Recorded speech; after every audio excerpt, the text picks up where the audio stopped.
চলি থকা আটাইতকৈ ডাঙৰ প্ৰসংগটো হ'ল মন্ত্ৰীসভাখন কেনে হ'ব, পূৰ্ণাংগ মন্ত্ৰীসভা হ'ব নে নহয়, আৰু গোটেই বিষয়টোৰ ক্ষেত্ৰত পূৰ্ণ কৰ্তৃত্ব মুখ্যমন্ত্ৰীৰ হাতত আছে। আৰু মুখ্যমন্ত্ৰীৰ বাহিৰে বাকীবিলাকে মাত্ৰ ধাৰণা বা সম্ভাৱনাৰ কথা ক'ব পাৰে, কিন্তু সঠিক তথ্যটো কেৱল মাত্ৰ মুখ্যমন্ত্ৰীৰ হাতত আছে। আজি জে পি নাড্ডা আহিব, তাৰপিছত গোটেই বিষয়টোৱে এটা কংক্ৰিট ৰূপ ল'ব। আৰু জে পি নাড্ডাৰ উপস্থিতিত কাইলৈ প্ৰথমতে বিজেপিৰ বিধায়িনী দলৰ বৈঠক হ'ব, তাৰপিছত NDAৰ বৈঠক হ'ব, আৰু NDAৰ বৈঠকত NDAৰ নেতাজন অৰ্থাৎ পৰৱৰ্তী মুখ্যমন্ত্ৰীজনৰ নাম আনুষ্ঠানিকভাৱে লোৱা হ'ব। এতিয়া কথাটো হৈছে যে অসমত পূৰ্ণাংগ মন্ত্ৰীসভাখন 12 মে'ত গঠন হ'ব নে নহয়, কিন্তু শেহতীয়া পৰিৱেশ আৰু পৰিস্থিতিয়ে এই কথাটো স্পষ্ট কৰি দিছে যে অসমত পূৰ্ণাংগ মন্ত্ৰীসভা 12 মে'ত গঠন হোৱাৰ সম্ভাৱনা নাই, এক প্ৰকাৰ নাই। সম্ভৱতঃ যিখিনি তথ্য পোৱা গৈছে আৰু শেহতীয়া পৰিৱেশ পৰিস্থিতিয়ে যি ধৰণৰ ইংগিত বহন কৰিছে, তাৰ পৰা এটা কথা ক'ব পাৰি যে 12 মে'ত মুখ্যমন্ত্ৰীৰ লগতে 2জন মন্ত্ৰীয়ে শপত ল'ব।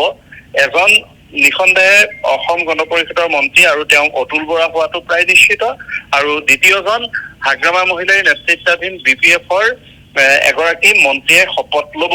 BPFৰ মন্ত্ৰীগৰাকী কোন হ'ব, সেয়া ৰিহন দৈমাৰী নে চৰণ বড়ো নে শিউলি মহিলাৰী নে ৰবিৰাম নাৰ্জাৰী, সেইটো এতিয়াও স্পষ্ট হোৱা নাই। কিন্তু শেহতীয়াকৈ মুখ্যমন্ত্ৰীক যেতিয়া লগ কৰি গৈছিল হাগ্ৰামা মহিলাৰীয়ে আমি পোৱা তথ্যমতে মুখ্যমন্ত্ৰীৰ হাতত 2টা নামৰ এখন তালিকা দি গৈছে, আৰু সেই তালিকাখনৰ ভিত্তিত হাগ্ৰামা মহিলাৰীয়ে কৈছে যে এই 2জনৰ ভিতৰত 2জনক দিলেও দিব, আৰু যদি কিবা কাৰণত আপোনাৰ ইকুৱেশ্যন মিলাবলগীয়া হয়, এজনক দিবলগীয়া হয়, আপোনাৰ মতে এজনক দিব। 1 আৰু 2 কৈ হাগ্ৰামা মহিলাৰীয়ে দি গৈছে। এতিয়া কথাটো হৈছে যে গোটেই বিষয়টোৰ ক্ষেত্ৰত এটা কংক্ৰিট আইডিয়া ল'বলৈ, ধাৰণা ল'বলৈ আমি বংগৰ মন্ত্ৰীসভাৰ শপত গ্ৰহণ অনুষ্ঠানৰ বাবে ৰৈ আছিলো।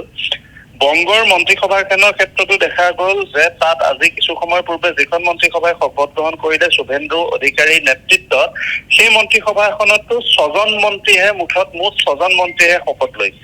ইয়াৰ আগতে যদি চাওঁ, বিহাৰত যেতিয়া সম্ৰাট চৌধুৰীয়ে শপত লৈছিল, সেই শপত গ্ৰহণ অনুষ্ঠানতো সম্ৰাট চৌধুৰীৰ লগতে তাৰ 2জন উপমুখ্যমন্ত্ৰী হৈছে, সেই উপমুখ্যমন্ত্ৰী 2জন, মুঠ 3জনে লৈছে। বিহাৰত যিটো ঘটনা হ'ল সেইটো বংগত ৰিপিট হ'ল, আৰু বংগৰ ঘটনাটোৱেই অহা 12 মে'ত অসমত ৰিপিট হোৱাৰ সম্ভাৱনা প্ৰায় প্ৰবল। প্ৰথম পৰ্যায়ত 12 মে'ত পূৰ্ণাংগ মন্ত্ৰীসভা গঠন হোৱাৰ সম্ভাৱনা নাই।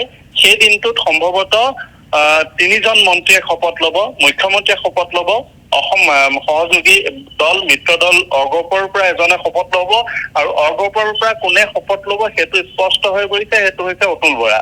আৰু BPFৰ পৰা কোনে শপত ল'ব সেইটো স্পষ্ট হোৱা নাই, সেইটো সেইদিনাহে আমি জানিব পাৰিম, বা আগদিনা যেতিয়া নিৰ্দিষ্ট ব্যক্তিজনক ৰাজভৱনৰ পৰা কল আহিব তেতিয়া কথাটো পোহৰলৈ আহিব। কিন্তু এই মুহূৰ্তলৈকে সম্ভাৱনাটো হৈছে যে অসমত 12 মে'ত পূৰ্ণাংগ মন্ত্ৰীসভা গঠন হোৱাৰ সম্ভাৱনা নাই। তাৰ হয়তো এসপ্তাহ 15 দিনৰ পিছত পূৰ্ণাংগ মন্ত্ৰীসভাখন গঠন হ'ব, যি ধৰণে বিহাৰত কৰা হ'ল, যিটো শুভেন্দু অধিকাৰীয়ে 15 দিন বা এসপ্তাহৰ পিছত বংগত কৰিব। কাৰণ এই পৰ্যন্ত কথাখিনি খুব মানে খৰতকীয়া হৈ আছে। প্ৰথম কথাটো হৈছে লিডাৰজন নিৰ্বাচিত হ'ব কাইলৈ দিনটোত। অসমৰ ক্ষেত্ৰত যদি মই কওঁ, কাইলৈ লিডাৰজন নিৰ্বাচিত হ'ব, বংগত কালি লিডাৰ নিৰ্বাচিত হ'ল, আজি শপত ল'লে। অসমত কাইলৈ লিডাৰজন নিৰ্বাচিত হ'ব, মাজত 11 তাৰিখৰ দিনটো থাকিব, আৰু 12 তাৰিখে মন্ত্ৰীসভাই শপত ল'ব। সেইকাৰণে মন্ত্ৰী বাছনি প্ৰক্ৰিয়াটোত কোনো ধৰণে খৰতকীয়া কৰিব বিচৰা নাই। সকলো ইকুৱেশ্যন চাই জাতি, জনগোষ্ঠী, বিভিন্ন অঞ্চলক প্ৰতিনিধিত্ব দি পূৰ্ণাংগ মন্ত্ৰীসভাখন গঠন কৰাৰ বাবে মুখ্যমন্ত্ৰীজনক পৰৱৰ্তী মুখ্যমন্ত্ৰীজনক বিজেপি নেতৃত্বই কিছু সময় দিয়াৰ সম্ভাৱনা আছে।